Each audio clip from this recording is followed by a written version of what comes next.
पितृपक्ष सुरू झाला की वेध लागतात ते नवरात्रोत्सवाचे। घटस्थापनेला आता अवघे काही दिवस शिल्लक राहिले असून मूर्तिशाळेत मूर्तिकारांची लगबग होताना दिसू लागली आहे।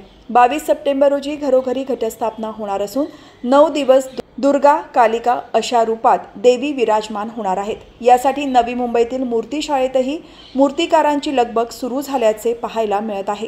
परंतु मागील वर्षीच्या तुलनेने यंदा देवीच्या मूर्तींच्या किमतीत 20 ते 25% दर वाढ झाल्याचे मूर्तिकारांकडून सांगण्यात येत आहे।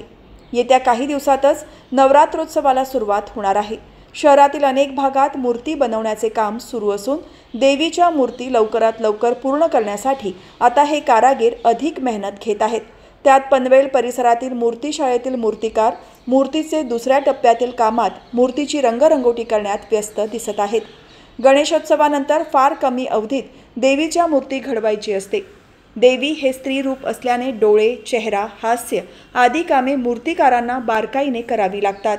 त्यानुसार सध्या देवीच्या मूर्तींना कृत्रिम पापण्या लावण्याचे तसेच हिऱ्याची सजावट हे कारागीर करत आहेत। घरगुती देवी मूर्ती तयार झाल्या असून सध्या मोठ्या मूर्तीचे काम अंतिम टप्प्यात आहेत। घटस्थापनेसह देवी मूर्तींची स्थापना करण्याची परंपरा असल्याने मूर्तिकारांकडून देवीच्या मूर्ती साकारण्याचे काम गतीने केले जात आहे।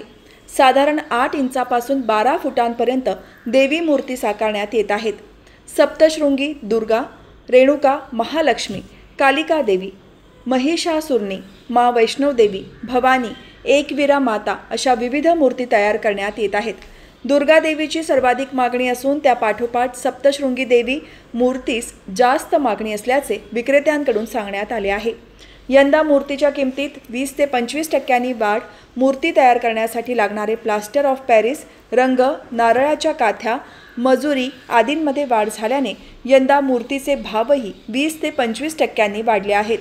नवरात्रोत्सव मंडळांकडून बुकिंग सुरू झाली आहे। भाविकांच्या मागणीनुसार आदिशक्तीच्या मूर्ती घडवाव्या लागतात। उत्पादन खर्च वाढल्याने यंदा देवीच्या मूर्तीच्या किमतींमध्ये वाढ झाली असून 500 रुपयांपासून ते 40,000 रुपयांपर्यंत देवीच्या मूर्तींच्या किमती असल्याचे मूर्तिकारांचे म्हणणे आहे।